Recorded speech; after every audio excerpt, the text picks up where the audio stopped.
పవన్ కళ్యాణ్ అన్న నాగబాబు చిత్రాడలో పెన్షన్ పంపిణీ చేస్తున్నాడు.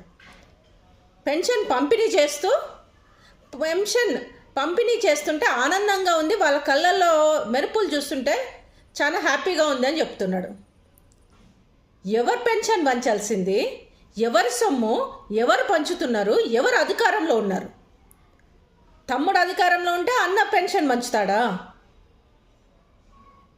ఏమిది నాగబాబు గారి ట్రస్ట్ నుంచి పంచుతున్నాడా పెన్షన్స్? ప్రభుత్వం నుంచి పంచుతున్నారా?